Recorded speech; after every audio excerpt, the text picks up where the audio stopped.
So it's a very warm welcome today to the Global Travel Channel podcast show to Mr. Menno Van Loon. Menno, how are you, mate? I'm good. It's really good to see you.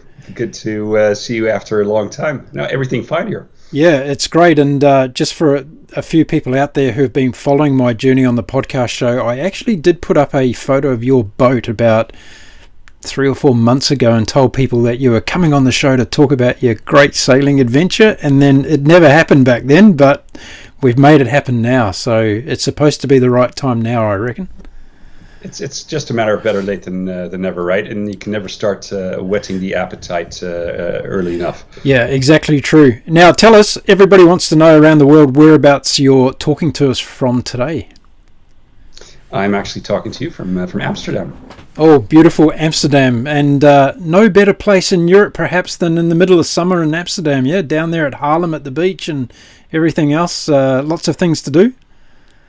Yeah, absolutely. Well, it's been it's actually turning into Barcelona on the Amstel River. The temperatures are really soaring, as I guess over in the whole world. But it's been pretty hot. So no complaints here in the department of heat and sunshine and summery conditions. Yeah, brilliant. Now, I always offer my guests the opportunity to dedicate their episode to someone special in their life. So who would you like to dedicate your show to today?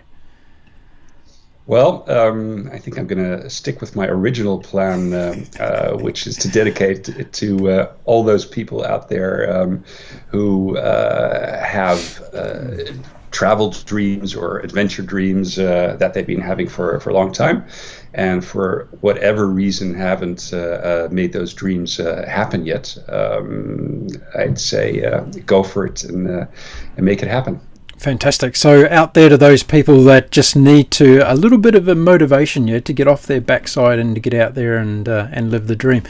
If you're watching or listening today, we're going to be talking about an epic adventure. We're also going to be talking about a life-changing trip that this man took across the world. But I also wanted to talk about the transition in life, because many people are sitting out there, particularly at the moment, I think, and they're rethinking what they do. Maybe you're a corporate warrior, maybe you're somebody that's been doing the same job for a long time, and you've had something in the back of your mind that you're really, really passionate about. Well, Menno is one of those people that have walked the talk, and he decided to go and live his dream. Before we get there though, Menno, let's set the scene for the people that are listening and watching around the world today. What was it you were doing in the corporate world back in those days?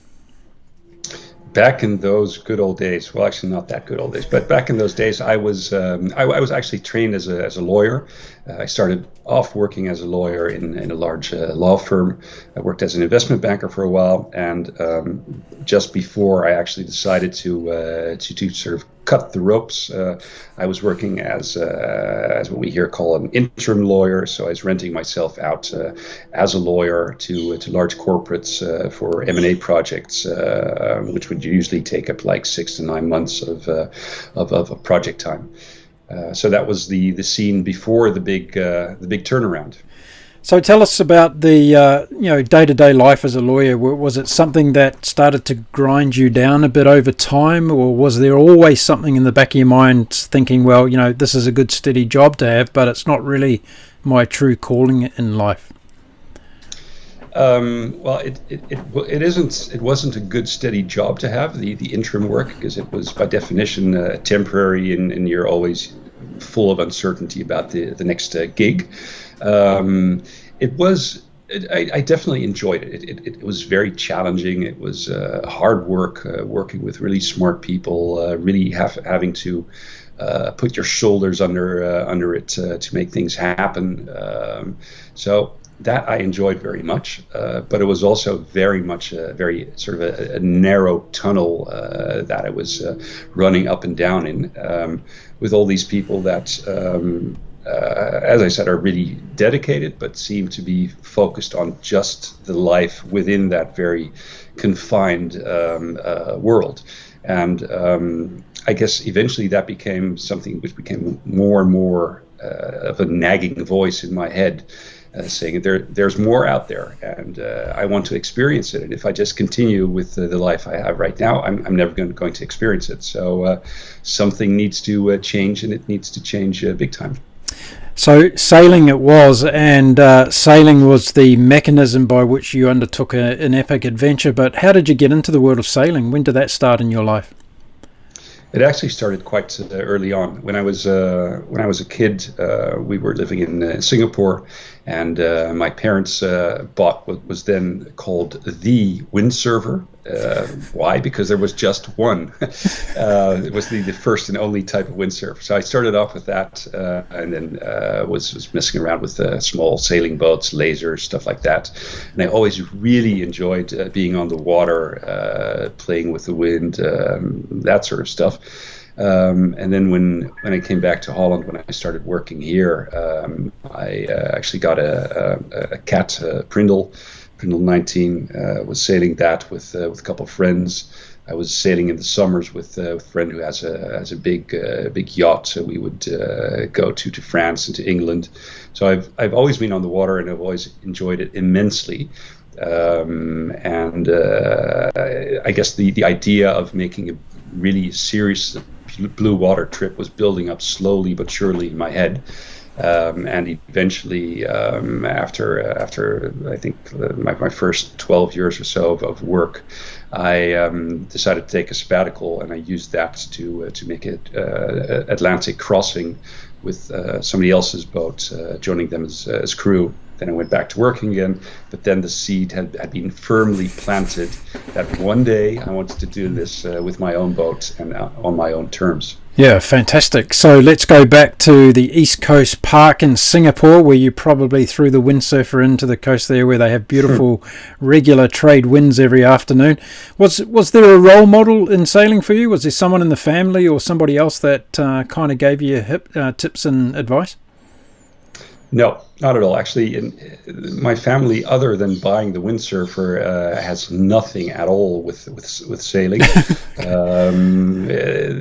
think they're still scratching their heads, trying to determine what went wrong with me, where this sailing virus could possibly have come from.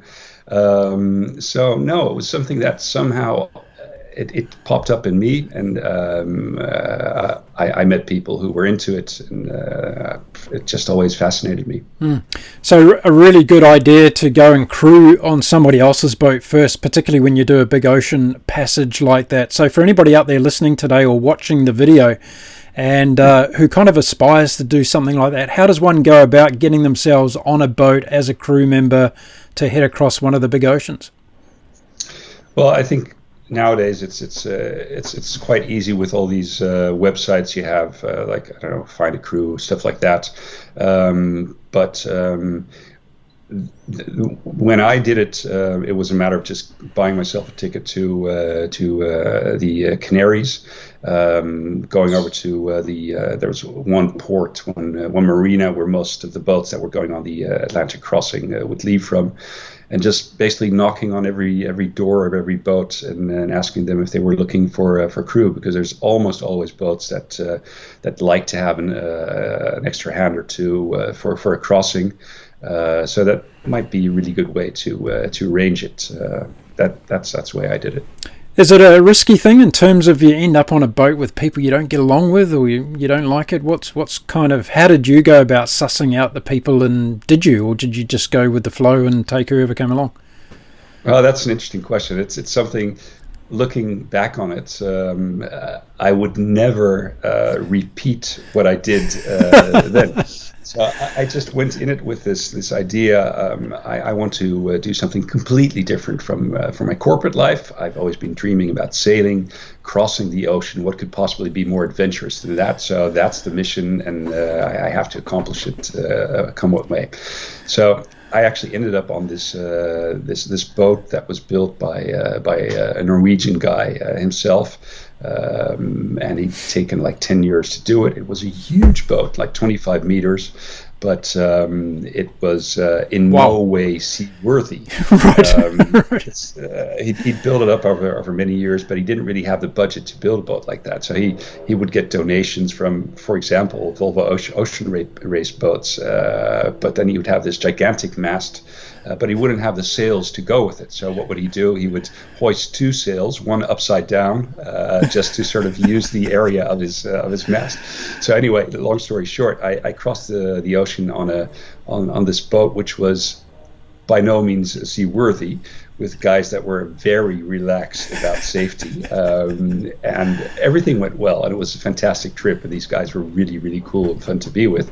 But I would never do that again now that I know what I know about sailing. Yeah, I was going to say, what you don't know sometimes is what you don't know, right? Exactly. It can be sort of a blessing. You can pick up your lessons from that and avoid these mistakes in the future.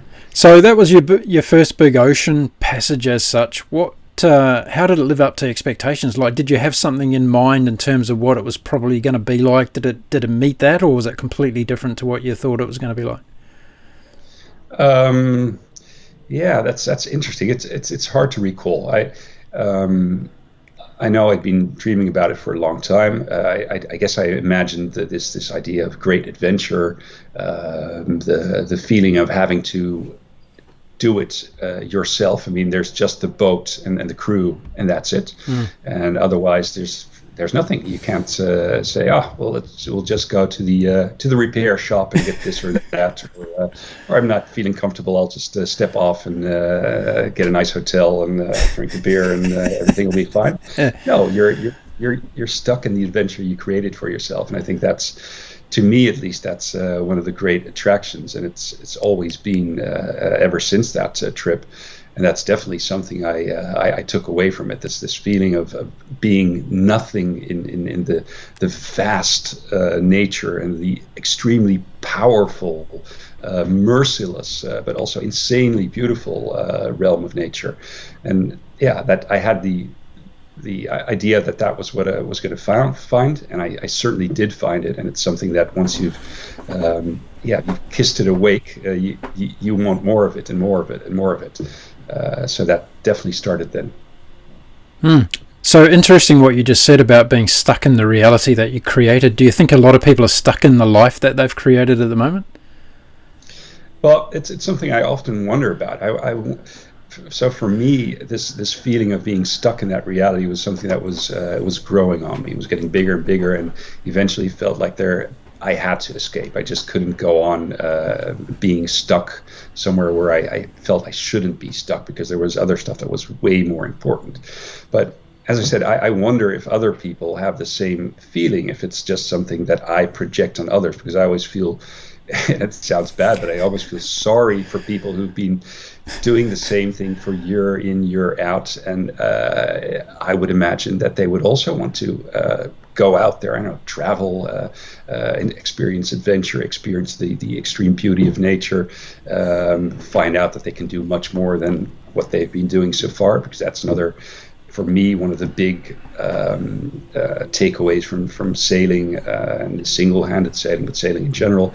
You're always going to be experiencing all sorts of crises, and somehow you always find out that you can improvise, you can deal with it. So it gives you this huge feeling of being able to rely on yourself, and that's something that I also expect other people would greatly enjoy experiencing. But yes, to come back to your question, I don't know. I always wonder about it. Do other people also have this craving, but just not the willingness to give into it, or is the craving not there? Yeah, interesting, isn't it?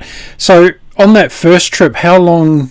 Well, I was going to say, actually, if you're out there and you're watching or listening, drop us a comment about this. Are you somebody that's got that dream locked away? Are you wanting to get out there and do something that you're currently not doing? And tell us what's stopping you from actually starting, because obviously sometimes the hardest thing is to take that first step, isn't it? And just to go and do it. And everybody says just go and do it, but for a lot of people it's difficult to take that first step. So we're interested to know. Drop us a comment and let us know what that thing is you'd love to do, and tell us what's stopping you from going to do it.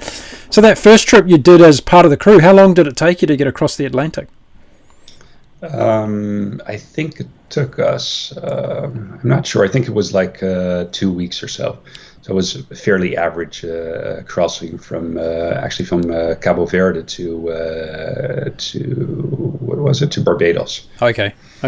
So was the seed planted during that trip that you wanted to do this alone, or was it after you got back from that trip? Actually, I never really had the idea that I want to do it alone. I did have very much the idea after that trip that I wanted to do it with my own boat, and I was then thinking my own crew. So I was going to create the circumstances, wasn't going to be dependent on other people that had different ideas about, I don't know, safety or where they wanted to go or how they wanted to do it. But it was never, at least then, it was not an idea of wanting to do it solo. Okay, had lots of people on my show who have done extraordinary long-distance adventure travels around the world in all sorts of different ways, cars, bicycles, motorcycles, and now we're talking about sailing. So how does one start to plan an expedition like this where you have to go and get a piece of equipment, in your case, a boat? What do you look for? How do you go about it? What's the right type of boat? Yeah, that's also an interesting thing. Thinking back on it, I just explained my first crossing adventure. Basically, I went into it completely unprepared, not knowing what to think about, not knowing which questions to ask, what to look at. And to be honest, when I started off on the project of getting a boat and preparing for a sailing trip with my own boat, to a certain extent, it was a little bit similar. I did realize I did have a lot more knowledge about sailing, and I really read into the whole thing. But nevertheless, it's really hard to prepare for something you have never done before. So in the sense that I was never a captain of my own boat. I was never responsible for my own. Had to deal with all the maintenance on a boat. I was a lawyer. I mean, lawyers they're terrible with anything technical. So it was like one world that I came from and another world that I wanted to end up with.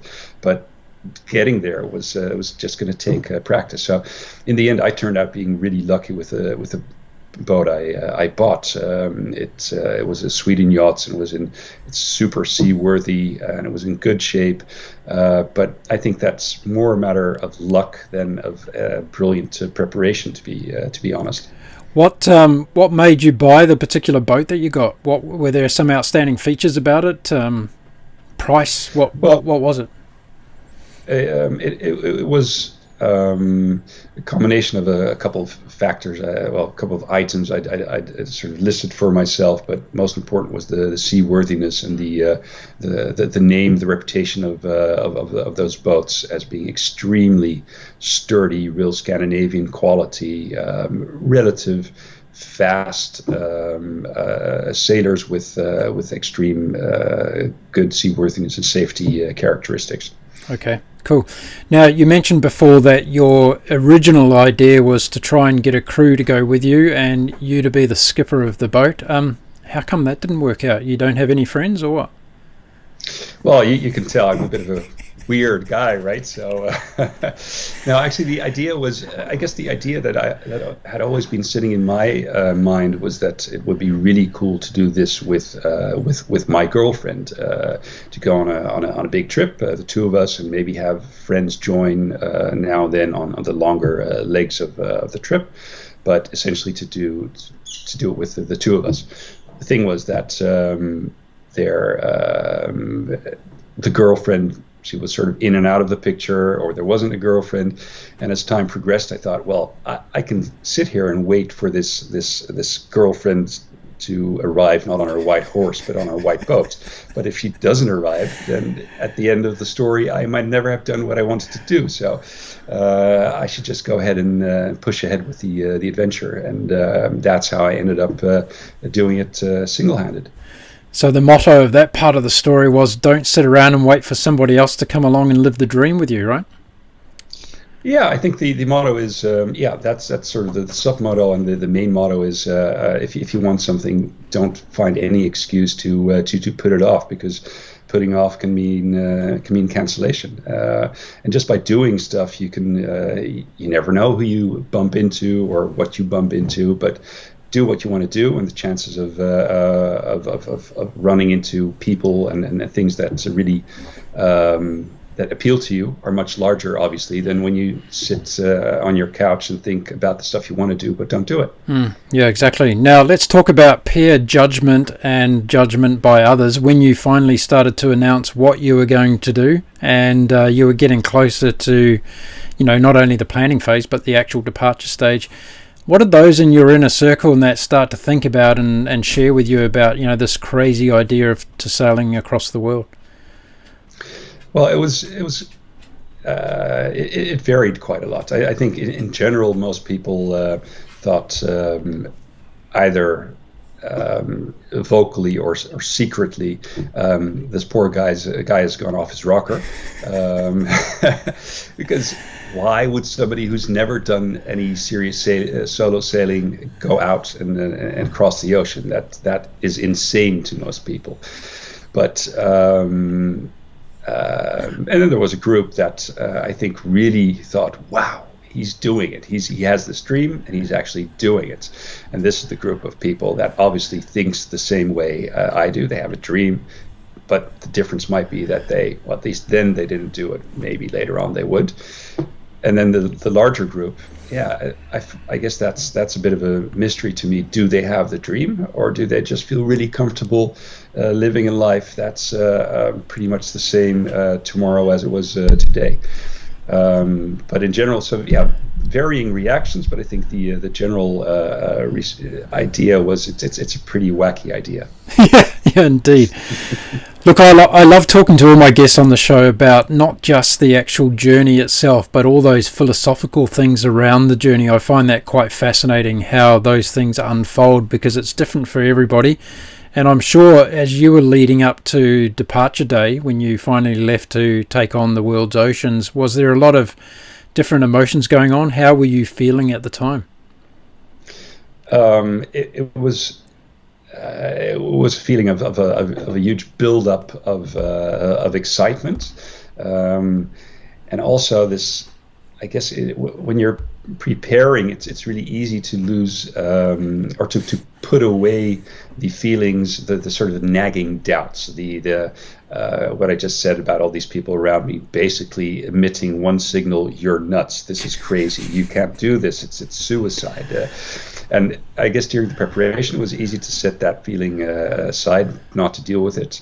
But then as it came closer, somehow that feeling gets stronger again, and you feel, now it's like standing on the high jumping board for the first time as a small kid.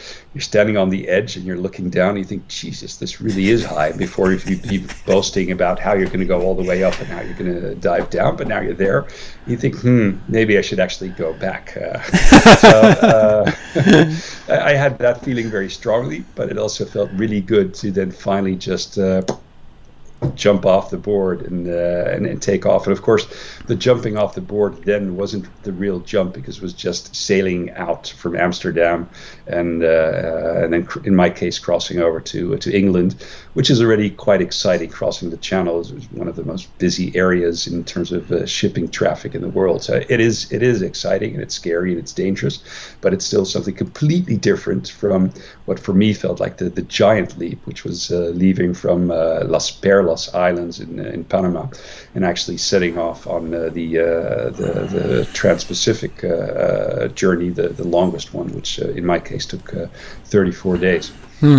So I guess in terms of that first day, let's go back there, and I don't know how clear memories you have of your departure day, but can you describe to us the emotions, feelings? Was there a large send-off? Did you have all the clan down at the docks to untie the lines, and was there a bottle of champagne cracked over? Actually, it was probably a can of Heineken, knowing the Dutch people, but was there a big send-off when you left? So I'd done it, I guess, in two phases. So the initial phase was the big group. So I had actually moved my boat from the marina it was in to this cafe here, just on the edge of Amsterdam, where I could actually park the boat in front of the cafe. Right. Had all my friends and family join there for farewell, goodbye drinks. So that was really cool. The boat was there; they could see it, which made it real for them as well. So that was the first step, and then a couple of days later, I'd sailed the boat from Amsterdam to IJmuiden, which is basically the seaport nearby Amsterdam, and that was the spot I was going to actually be leaving from. And then the evening before that, I was with my family, and we had had a sort of farewell meal.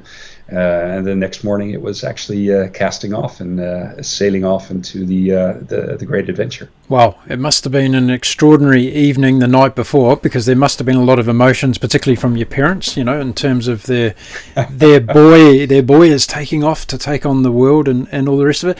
Did you have it in your mind that you were looking at the whole trip as I'm going across the world and looking at it in totality, or did you look at it by leg, sector by sector?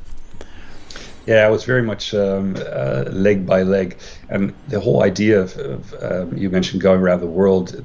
That idea wasn't there yet when I cast off from IJmuiden. Then the plan was to take a year off, to sail to the Caribbean and back again within that year. And eventually, that whole plan morphed into something which took me. All in all, almost 5 years of sailing, and left me with the boat in Brisbane, where I eventually sold it.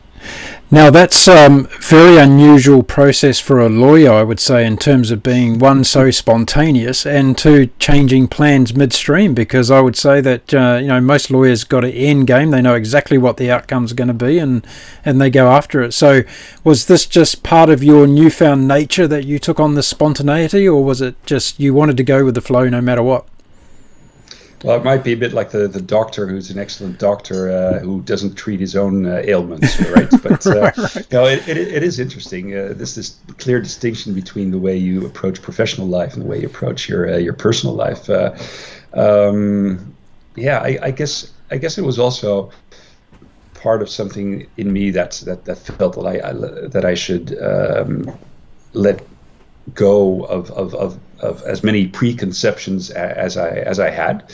I didn't know what this adventure was going to bring me. I had this strong feeling that it was going to be something I would love, but I couldn't possibly know. So I guess I very early on decided I would just have to give myself over to the adventure and then see what happens. And I could always adjust course, and literally or not literally. And I think that whole approach is also really nice, because by setting things in stone, you limit yourself terribly. And it's interesting to see in the preparation phase, you meet all these other people that are preparing for a journey like this, and some of them have every detail planned. So from when which crew is going to join them, the dates of departure and arrival. Of course, it doesn't work like that in almost nothing in life, but certainly not in sailing.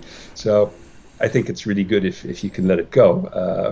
And luckily, I was very easily able to switch from the lawyer mode to the sort of the sailing bum mode. I like that you surrendered to the experience. That seems to be a pretty strong theme on my show with a lot of the guests who take on these adventurous journeys. They surrender to the experience pretty early on, and as a result of that, they all kind of talk about all the additional things and benefits that come out of the experience because they did surrender to it rather than being a total planner. So that's really cool. Hey, when you were going across the English Channel, did you have a thought for a minute that, hey, this is a lot easier than perhaps swimming across the channel?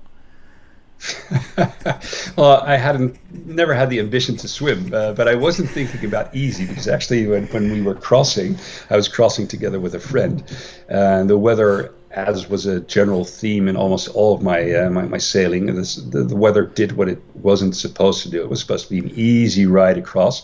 And then after a couple of hours, it switched to from being force 4, bow 4, to being force 9. Rough waves and just the scary darkness and all these giant boats racing around you, ready to crush you. It wasn't relaxed at all, I can tell you. I was going to say, actually, if you're going to choose a first leg of a massive ocean-going trip, across the English Channel is probably not the ideal one to start with. Although on the flip side, once you got it out of the way and you've done it, you're pretty much alert, I guess, and you're on station. How long did it take you to get into the swing of things in terms of life aboard the boat? Yeah, what would I say? I guess probably quite quickly. I'd say within 2 weeks or so, it started feeling pretty comfortable. But it's obviously a process that has all these different phases. So maybe even the first half year, there was still so much I had no clue about in terms of dealing with a boat, in terms of sailing technique, all sorts of stuff. And that's the cool thing. It's an adventure where you progress all the time. You keep learning and you keep moving forward. And then looking back on it, you can clearly see it. That also is very much a matter of giving yourself over to this new life and realizing that there's all this stuff you're clueless about, but you're moving ahead. So where did you go after the UK? What was the actual route that you took from there? So from the UK, I went to Spain. Then from Spain, I went to Portugal, then to Madeira, and then to the Canaries, and then to Cabo Verde, and then across to the Caribbean, and then later on into Panama and the Pacific. So when you got out into the big wide Atlantic, what was the? Because although the Bay of Biscay can be a pretty nasty stretch of water as well, right? That's nothing. Absolutely, nothing to it be. actually was, of course, when I crossed. I've watched some horrendous YouTube videos of some of the French sailing races they have, and the round the worlds as well that go through there, and the Vendée round the world, and some of those conditions just in that part of the world are horrendous, aren't they? It's really scary because you have the effect of the deep sea, about 3 kilometers deep Atlantic, and then suddenly you get the continental shelf, and then when these storms blow in, all this water mass, it gets pushed onto the continental shelf, and obviously you get huge waves, and that's extremely scary. Yeah. Mm-hmm. So I guess as a sailor, it doesn't matter what part of the world you come from. When you get those kinds of experiences, first of all, they're one-offs because they're only like that in that part of the world in that particular way, I guess, and you learn to deal with it for the first time. What was the first massive storm that you hit? What was the feeling like going through that process? Was it just a matter of batting down the hatches and survival, or how did you treat it? So I guess my first scary storm was actually the Bay of Biscay. Luckily, I wasn't. So the first phase of my travels on the larger crossings, I would have friends join me, and on this particular crossing, I had a good friend who's also a really good sailor joining me. So that was really nice. It just feels much more safe, and it's nice to be able to sort of share the stress of what is absolutely a very stressful situation, because it was really rough. It was I think we had 40 knot winds and really high waves that were actually breaking. So it was, on the one hand, it was insanely beautiful. I remember this feeling of sailing through these breaking waves, and it was like an extremely cool video game. The only difference is that if you fucked up, you could be dead because the waves would break, and then you just topple the boat. But it was so beautiful and so spectacular. So it's this weird conflicting feeling of, on the one hand, seeing something that no person, well, barely anybody on Earth has ever experienced, and enjoying it and just appreciating the beauty and the spectacular nature of it. And on the other hand, realizing if I fuck up, I'm dead. And that's and also being extremely uncomfortable. It was cold and wet, and there was water all over us, and you haven't slept for 2 days, and I had been puking out everything that I put in my mouth. So it was extremely nasty. So it's to very big extremes opposing each other. That's a great thing to talk about, because so far we've talked about pretty much the philosophical and spiritual side of the whole adventure, but we haven't talked about the physical side. And when you get sick on a sailboat, there's probably no worse place in the world to be, because it does drain all your energy and you just don't want to be doing anything. So did you have any remedies to try and combat that? Did you just try and get through it with anything in particular? Yeah, that's interesting. Somebody recently asked me that same question, and the weird thing is, I always had this idea. First of all, when I was still sailing on larger crossings with friends, I'm still the captain. I'm responsible, so at all times I have to be sharp in my head. I can't get drowsy or anything. And the idea was always, if you take seasickness pills, you run the risk of getting drowsy and not being on top of the ball. But of course, it's not that black and white, because if you get seasick, it might be far worse from being a bit drowsy. But somehow it took me a long time to actually dare to experiment with that. So only when I was far into the Pacific did I, for the first time, take a seasickness pill, and then I discovered that it was an incredibly much more safe approach than actually getting seasick. Because seasick is hell, and if you get it really badly, you might actually be contemplating just stepping overboard to get rid of it.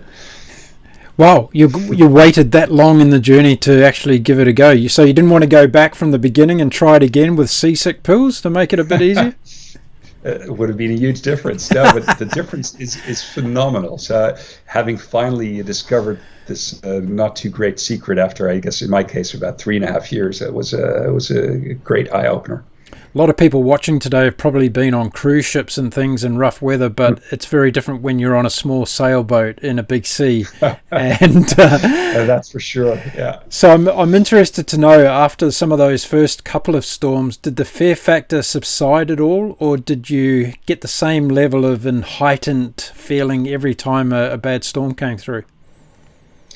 Well, I'd say it's interesting to think about fear and to see the different ways in which people deal with fear or experience it. I think I never, barely ever experienced fear in a way that it was sort of something that would just knock me out and paralyze me. But it has always been, and also with the sailing, was very much something of as you say, sort of heightening the senses, right, or making the senses more aware or something. So I guess it's a coping mechanism to really get the adrenaline running and focus your mind on what needs to happen and be extra sharp. And it also makes it possible to experience everything much more strongly. So. In a sort of a sick way, I guess I also enjoy that feeling of fear, because it very much marks the fact that you're on the edge of things. You're not sitting underneath those office lights at your ergonomically designed desk and going through the same spreadsheet for the umpteenth time. No, you're living on the edge, and that's a really cool feeling. I know the answer to the question, but I'm going to ask you anyway. How long did it take for you to forget about that corporate world and smile at yourself on the boat to think, yes, I'm doing exactly the right thing in my life right now?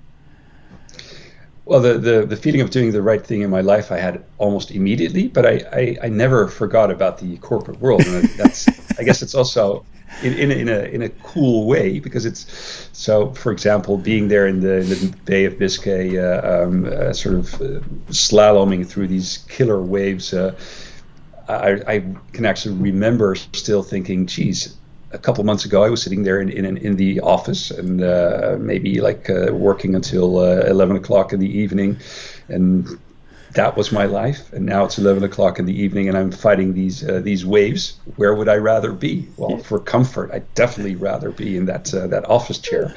But no way, there's not a single second of hesitation. I want to be here. And that's the feeling of contrast is something which is really, really nice. Right. Let's go back to when you're in the Mid-Atlantic and It was one of those beautiful evenings. The sun was setting and there was that orange glow across the horizon, and it was that picture perfect moment. What was going through your head about life, about the bigger picture of meaning of life and everything at that stage? Well, on a lot of those moments, and I think that's the beauty of sailing, there was nothing going through my head. I think that's also something that somebody who is who's cut out for sailing, or I guess being out in nature, it's a feeling that you have to be open to, just being there, and it sounds sort of wishy-washy, but experiencing it and not thinking about anything in particular.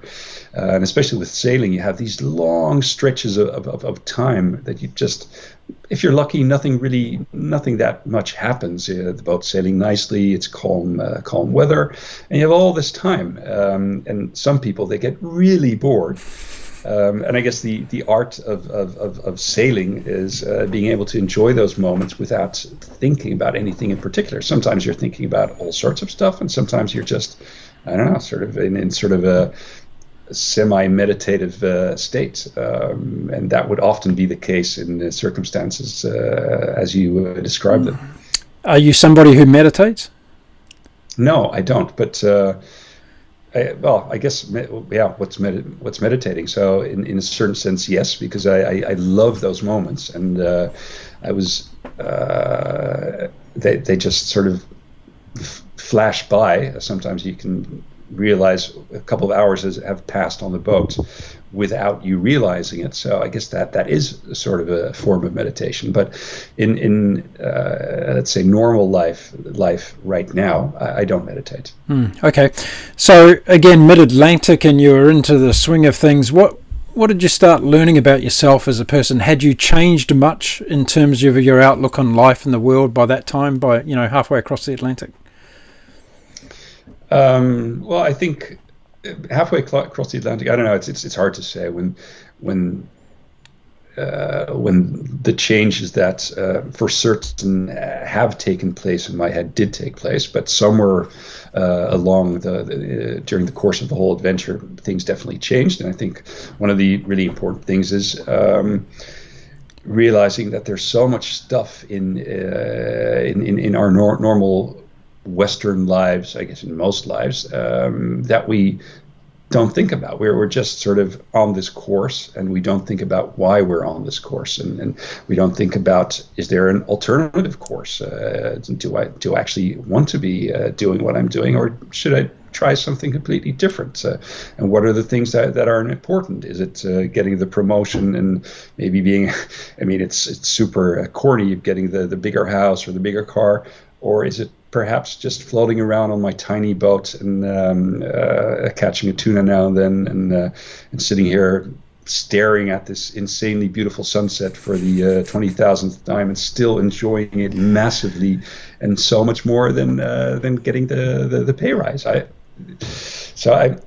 became very much aware of the fact that there's all sorts of different courses you can follow in life, and just, if you're aware of it, you can also try to find the course that makes you most happy, and it feels almost like an obligation to look for that course. The actual experience of sailing is a great analogy for life, isn't it? You have stormy periods, you have periods where it's serene, like you've just been talking about, and also there's also something that comes along unexpectedly to challenge you in all kinds of ways. I think that's a kind of a great analogy about how life's journey unfolds for us all, isn't it?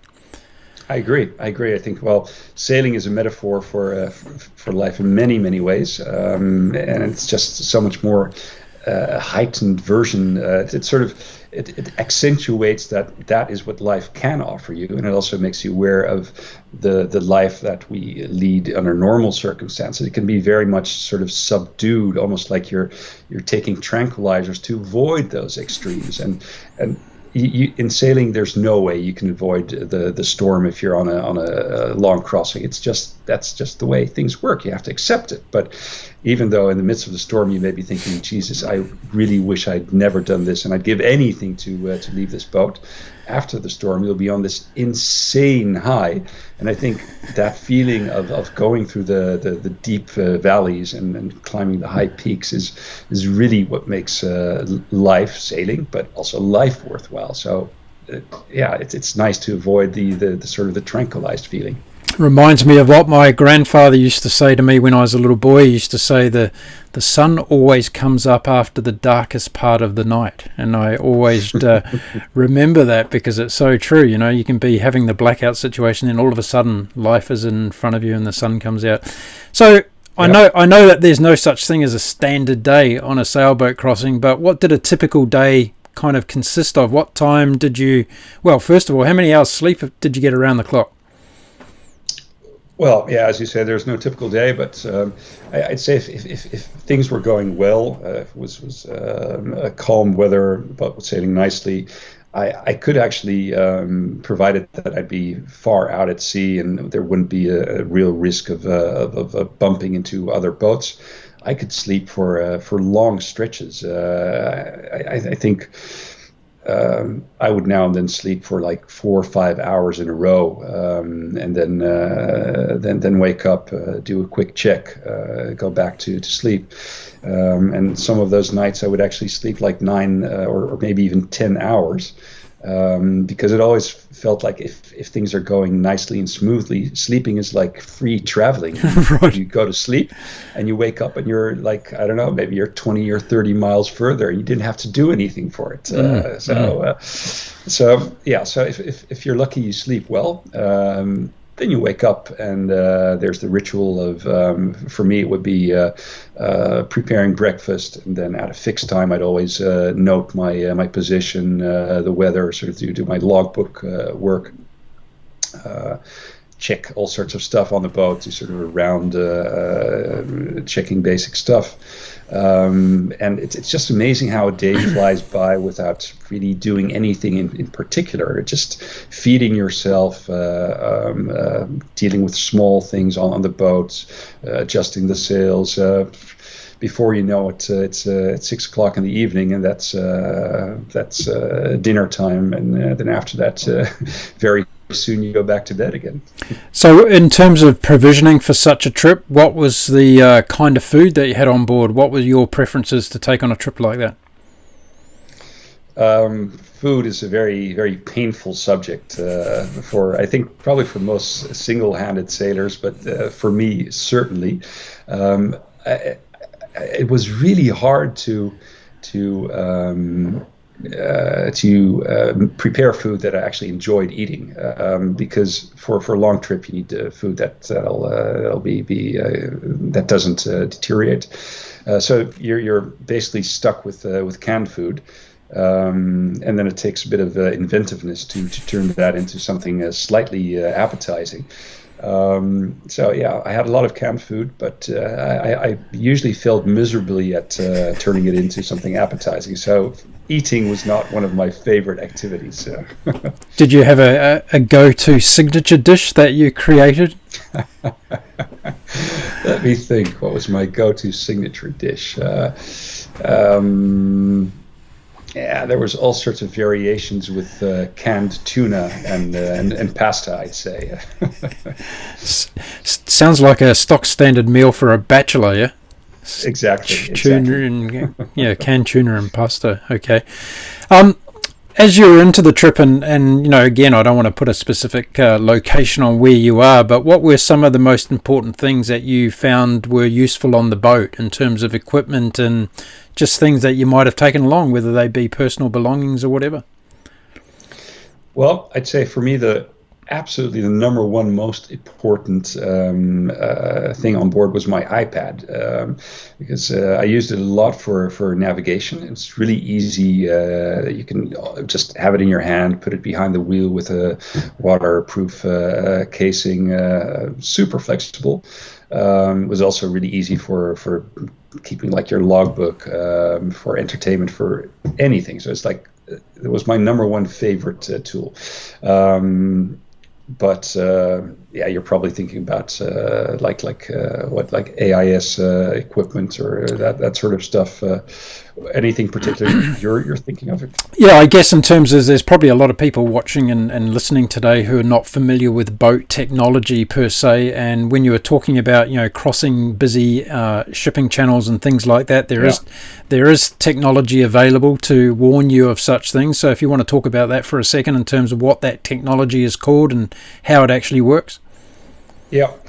So it's really, when you're single-handed, it's really nice to have an idea that you at least know that there will be a warning if somebody or something is approaching you.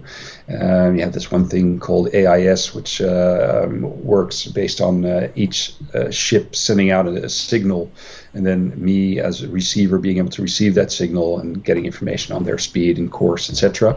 So that could warn me if, for example, any large ship would be equipped with that system if it's coming my way.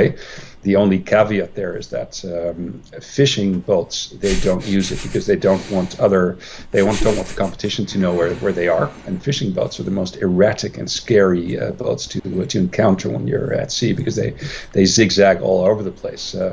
So that's one system, AIS. And then of course you have radar, but I basically barely ever use it because it takes, at least the old radars, and I had an old one, they consume a lot of energy. So there's just no way that I could keep using it all the time.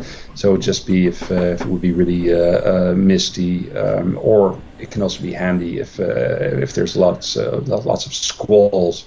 You can actually see the squall, the direction it's going in. So that can be very useful. Yeah. What about personal belongings in terms of clothing items that were vital that you went to all the time? Was there anything in particular there that stood out? Well, obviously a good sailing gear, so a good waterproof and also warm outfit is really nice to have.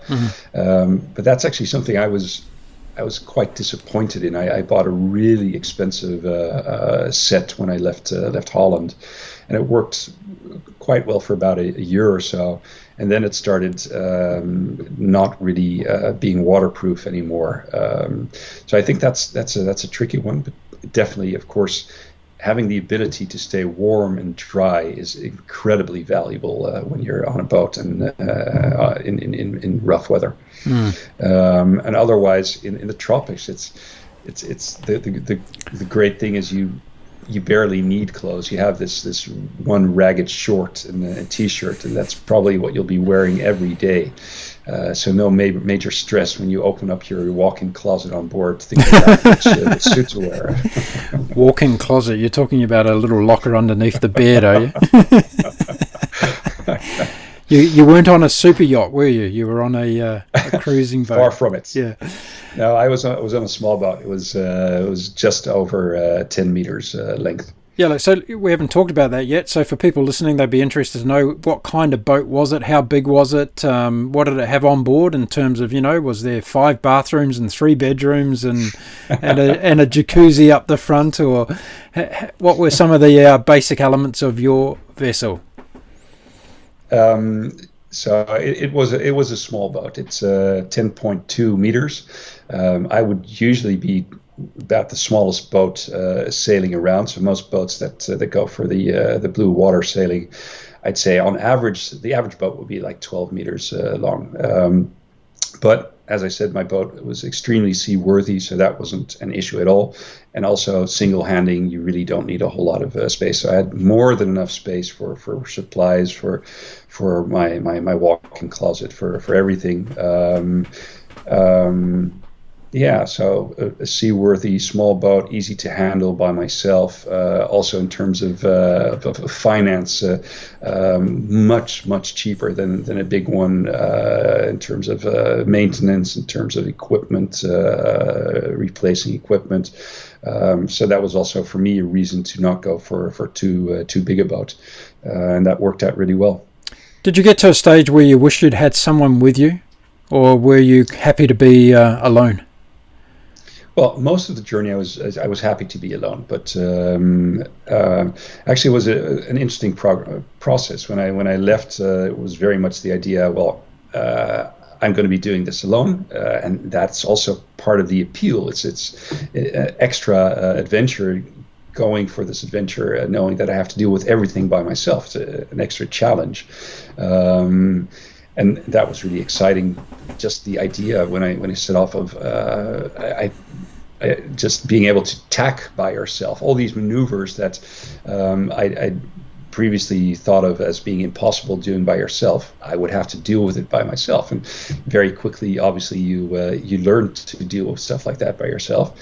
So that was a challenge and a cool idea to actually be able to meet that challenge. But as the journey progressed, and I'm really talking about, say, probably 3 years into the trip, the feeling of tackling those challenges, sort of the challenges became less of a challenge because I had gained so much experience, and by then the feeling of doing all the stuff by myself was beginning to, the balance was changing, in the sense that first it was meeting the challenges, that was a great feeling, and being alone, that was okay. But then it moved, it changed, and the being alone part became more, the weight became more important. And in the end, that was definitely for me a reason to say, well, now it's been great. I've had 5 years of an incredible sailing adventure, but the fact that I'm doing all this by myself has made it so much less appealing by now that I've decided to end it and go back to a life where I can actually have other people around me again.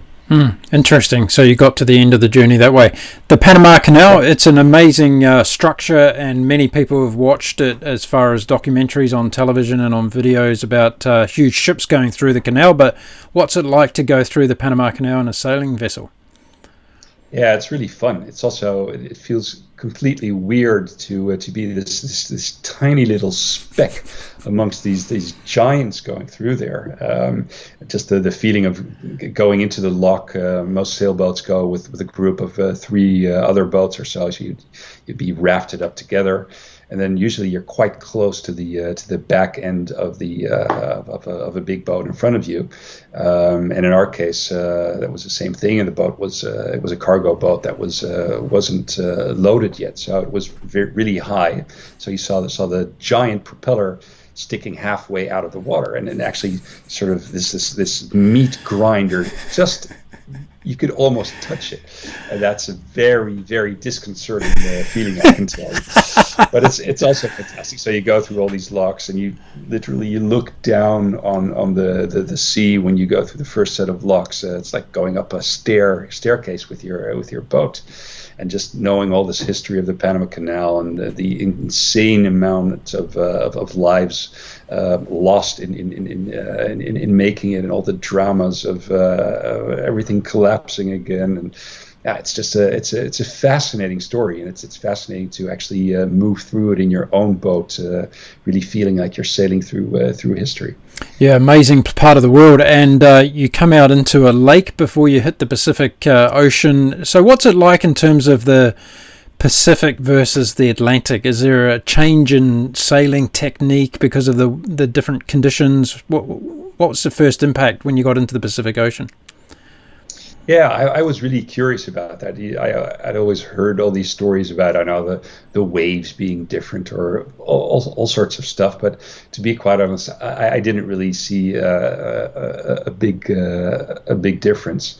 Yeah, no, I find it really hard to say. I know that when I went into the Pacific, there was I think it was a very light El Nino year, but the weather was acting a bit strangely. I had been told that it would be really easy sailing with the trade winds always constantly blowing, and that actually turned out not to be quite the case. It was a bit all over the place. No great change, except for the fact that it's. Well, not in terms of the ocean, but yes, in terms of the feeling of it being really exotic, much more exotic than the Atlantic. The Atlantic feels like the backyard of Western civilization. The Caribbean is basically the playground of the United States. But then when you get into the Pacific, that's really, then you start feeling like a true adventurer. So what was the route to get to the Marquesas? Did you go down to the Galapagos and then come across, or did you go straight across? Well, the plan was to go straight across from Panama to the Marquesas and not go through the Galapagos, because the Galapagos Islands it's quite complicated to go through there with your boat. You have to get all these permits. It's really expensive. You're limited to just a few spots where you're allowed to be. So it's a lot of hassle. So I decided I was going to go straight from Panama to the Marquesas. But then when I was, I think, about a week or so into my trip, I was having problems with my wind vane steering installation. And then I just didn't want to risk going on the longest crossing I would probably ever do in my life without having a wind vane steering operation that was working. So I turned left and headed over to Ecuador, and I actually spent a month there. I fixed my wind vane steering installation, and from there, from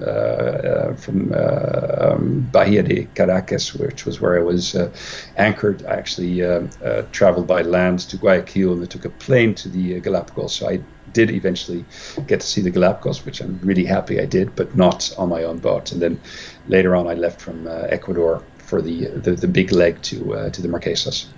So how is it when you've been out at sea for so long and finally you see land, and there must be a sense of excitement, of trepidation in terms of smell as well? Do the senses come alive when you can smell land in the not too distant future?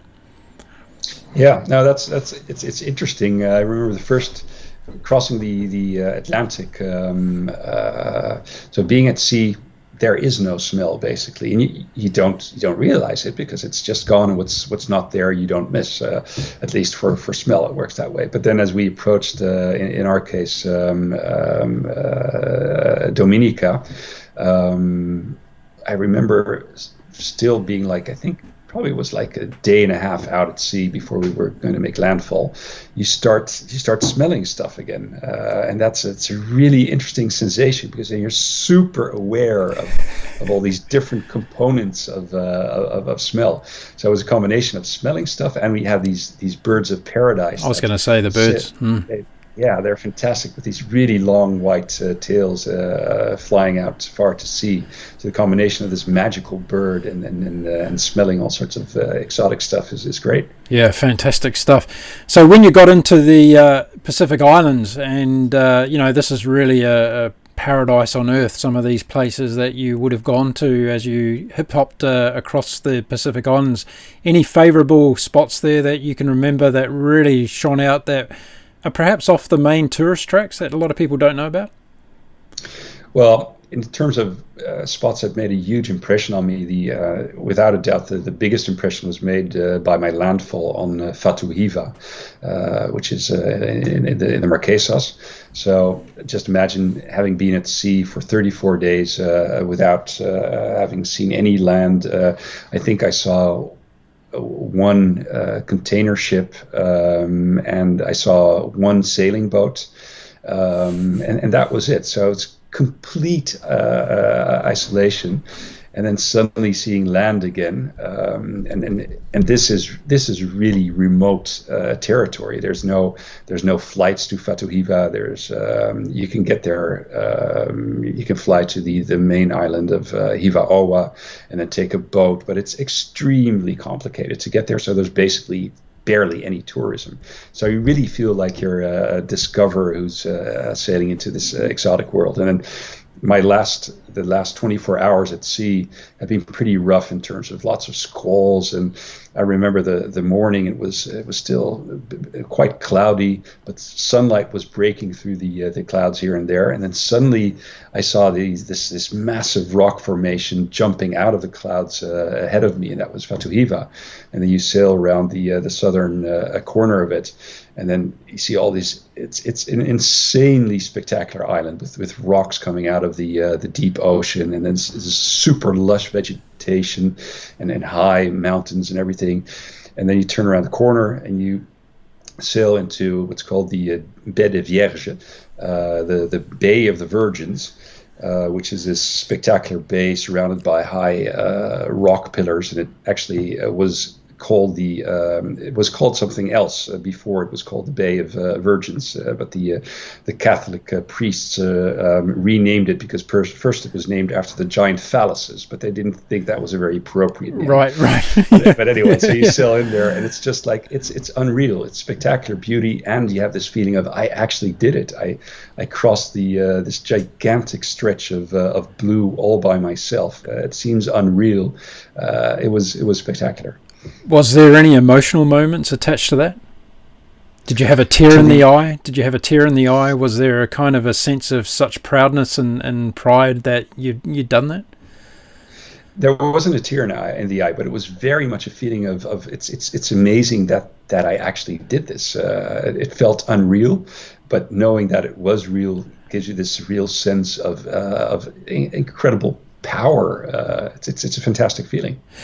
I haven't been there, but when you arrive there, I've watched a lot of videos of other sailors arriving in Farahiva, and the thing that's striking about it is, even though it's the first in the Pacific chain of islands, there's no white sandy palm trees and beach. There's this, as you've explained now, it's a very dramatic landscape that hits you, right out of the ocean, isn't it? And it's quite fitting, isn't it, for a first land stop after crossing such a big ocean, I think.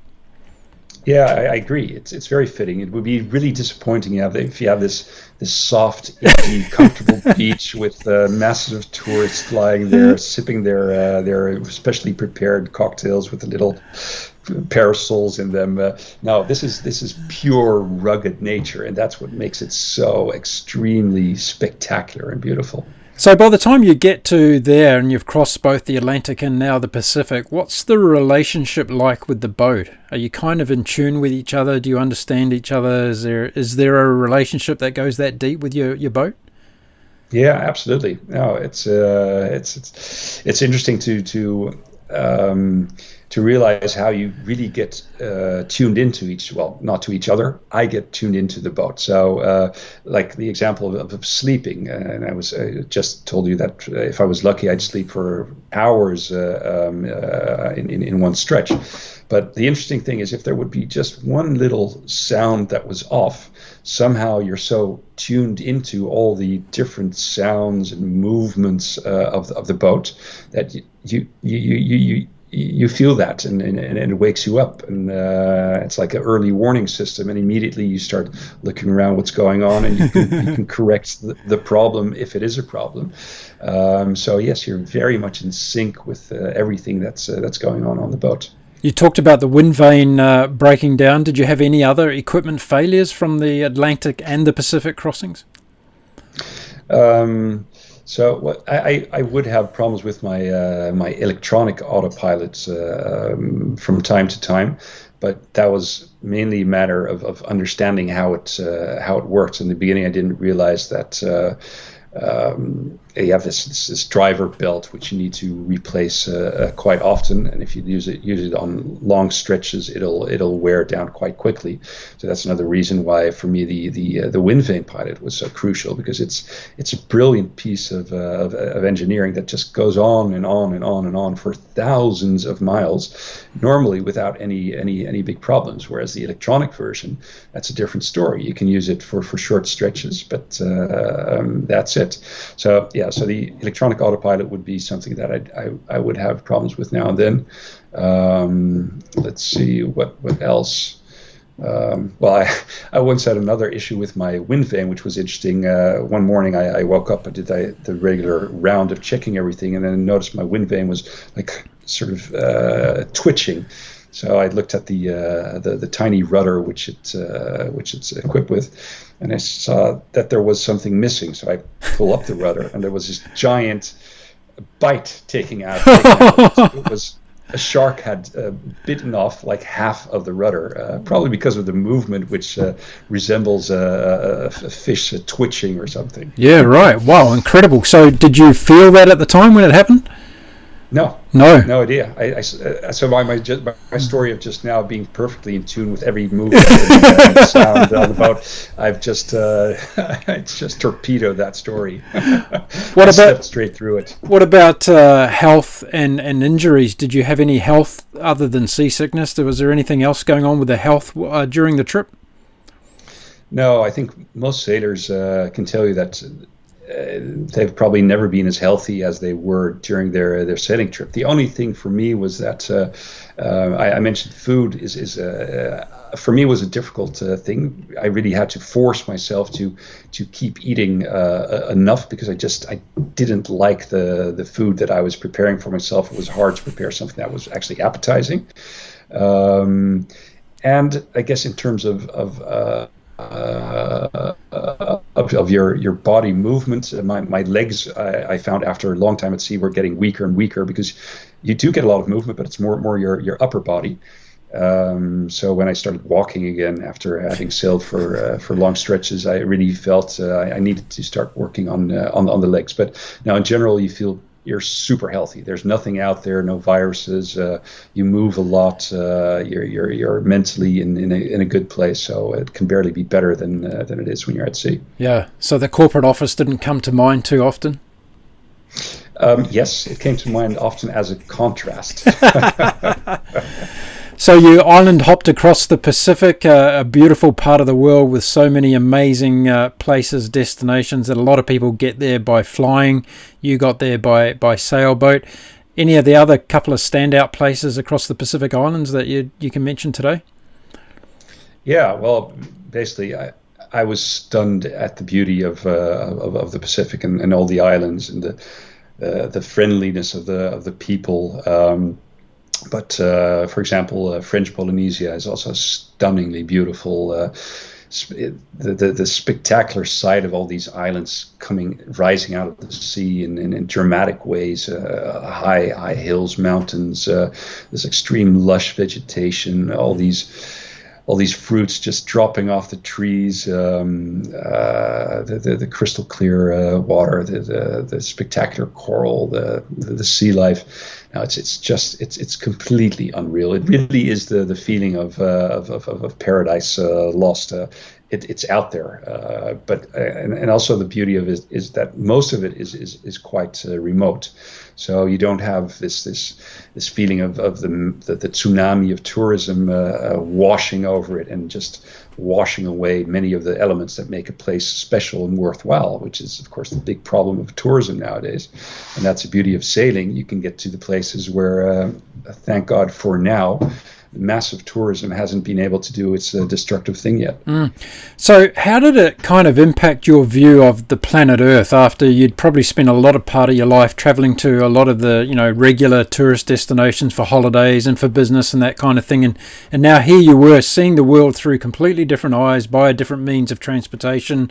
How did that impact you in terms of how you saw our planet? Well, I guess it is the feeling of people sort of eating away at nature is something that's always had been in the back of my mind, but very much at the back of my mind. You hear about it. It's something that's more and more in the media. People are being made aware of it at a certain level, but it's very different to read about it but not experience it, and to be in the midst of nature. And then I guess sailing, I wasn't aware of the fact that we were eating away our planet, but I was very much aware of the extreme beauty that is still there. And then when you realize, you think back to the beaches in the crowded beaches, all these areas that we are just that we are almost literally eating away at. Then you think, geez, we really have to. It would be dramatic if this is lost, and it feels like almost like I have the last ticket to this beautiful experience. But very soon there will be no more tickets left, and that would be dramatic. Did it change your own personal view on the environmental concerns around the planet? Did you become a more, for the sake of a cliche, greener person as a result of this trip? I don't think I became greener. I think I always pretty much had this. I think my ideas haven't changed. They've just been dramatically reinforced. And as I said, the having seen the beauty that there is to be seen, that very much reinforced my ideas of it would be dramatic if we can't stop this deterioration. I'm sitting here this evening and I'm looking out the window and I can almost see the berth where your boat was sitting when we first met here in Brisbane, Australia. How was that feeling when you arrived in Australia and you had crossed the Atlantic and the Pacific? You'd had all those experiences. You'd been, 5 years on the go at that stage? Yeah, 5 years. Well, that was very much a bittersweet experience because when I sailed into Brisbane before that, about a month or so before that, I decided Brisbane would be my final destination. I would try to sell the boat there. So basically, that was the end of my romance with my boat and the fantastic adventures we lived through together. And that's a crazy idea, having been through so many things together. Then it felt a little bit like I was met this beautiful lover, and we'd had this great affair, and now I was just sort of dumping her. I felt like I was not doing her right.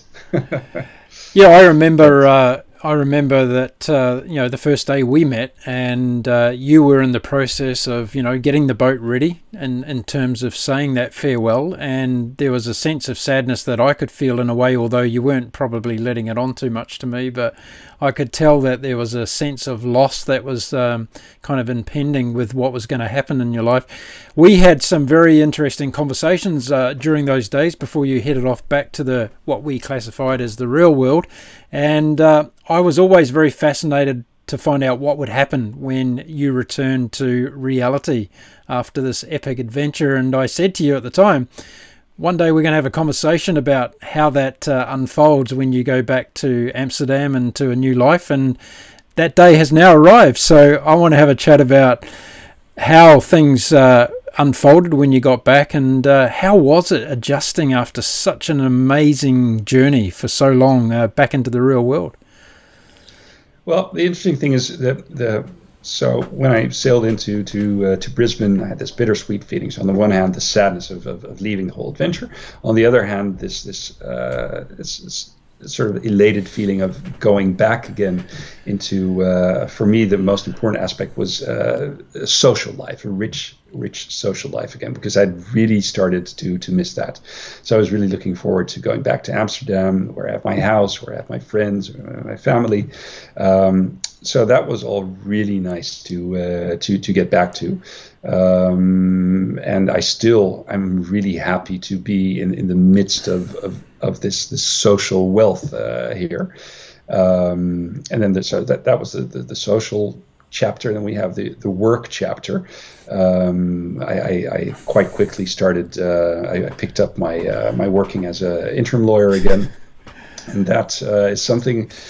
Yeah, first it was actually fun to be on the work floor again, but it also felt like I was really looking at the whole thing even more through the glasses of a spectator as opposed to a player.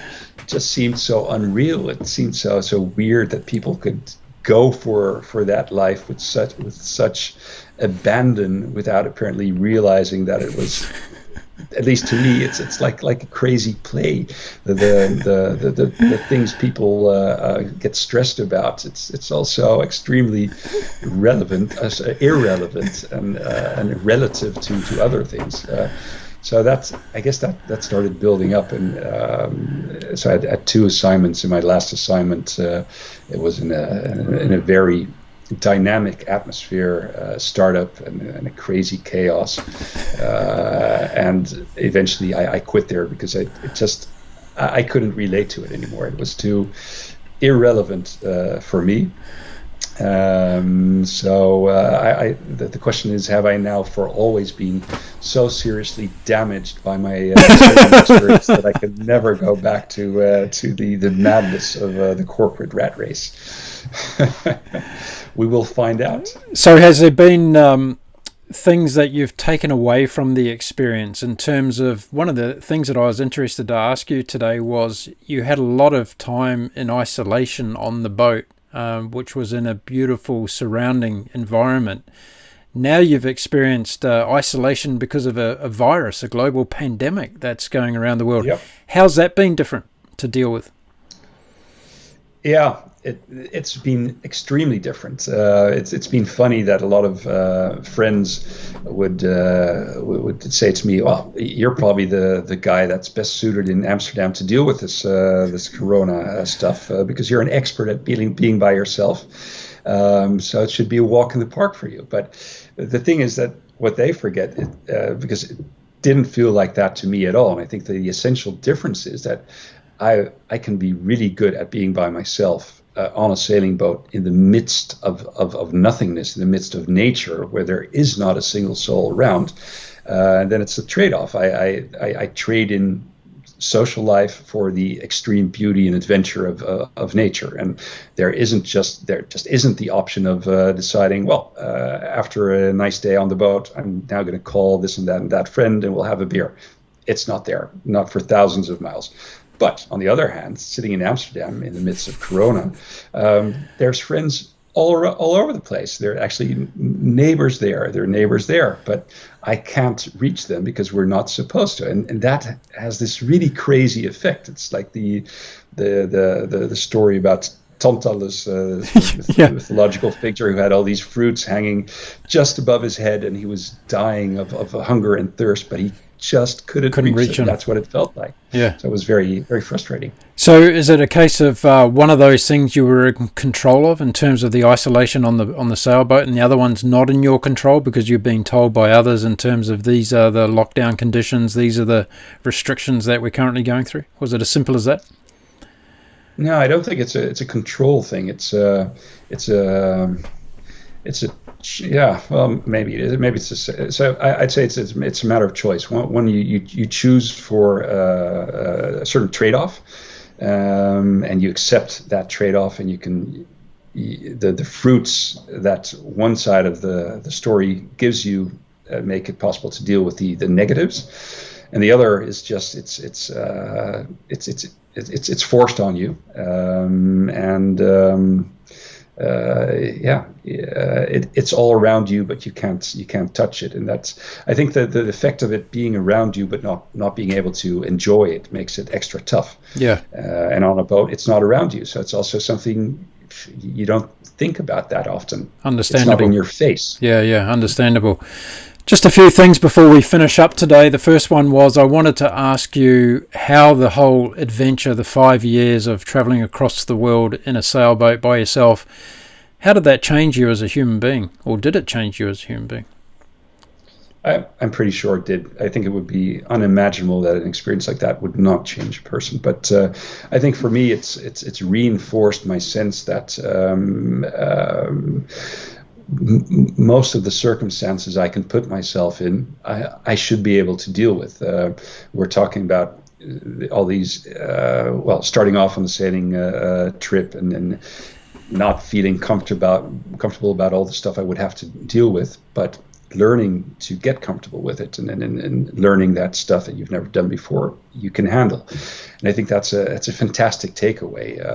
This idea of you can throw me into any situation and the odds are I will be able to deal with it. So it gives you really strong feeling of being able to rely on yourself. And I think that's one of the most important feelings you can have. It's nice to also have other people to rely on, but it's great if you can start off with being comfortable by yourself, and then you can build that up with adding other people to it. But self-reliance and the fact that it's sort of a proven thing is a very nice feeling. Couple of things to finish up with now. The first one is, what is if someone's sitting out there today, they've been inspired by your story about chasing your dream, what's your advice to them to get going and to make the dream happen? Yeah, very, very simple. Just go ahead and do it. And it's really easy to come up with all sorts of excuses of why you shouldn't do it. But somewhere you have this feeling, and the feeling probably is correct. And even if it's not correct, just go for it and find out. But don't put it off. It's too easy to put it off, and it's too big a shame if you've never tried. Yeah. And finally, what's next? Is there another adventure in you? Is there something else that's burning at you right now? Well, what's burning at me right now is that one of the things that I've also always been dreaming about is about writing a novel, and that's something I'm trying to do now. So that's the great adventure for the coming period. Yeah, fantastic. And what's it about? Can you give any secrets away about what the book's going to be about? No, unfortunately, I can't. Way too uncomfortable to talk about that. Well, I guess in terms of writing a book is a journey in itself as well, and there might be another podcast show with you on that one after you've finished it, because I'll help you launch it around the world as well. But excellent. We'll also just talk about the journey of writing a book, because I find that quite fascinating, and lots of people see that journey through different eyes. Menno, it's been an absolute pleasure. I could talk to you for another couple of hours about your trip, because it's such an inspiring thing, and I'm so pleased that I met you when you did arrive here in Brisbane, because it's great to meet a new friend and to have someone that I look up to and respect. I understand the magnificence of what you've achieved now that I'm on a boat, and hold you in very high regard. So thank you for coming on my show and sharing with all my listeners and viewers today your magnificent story. Mark, it's been a great pleasure, and same goes for me. I feel very privileged to have bumped into you, sort of on the edge of my adventure, and it's really fun that we can have these talks. So I'm looking forward to having many more of them, either for the official audience or without them. Yeah, absolutely right. And we'll catch up again soon. So take care until then. You too. Cheers.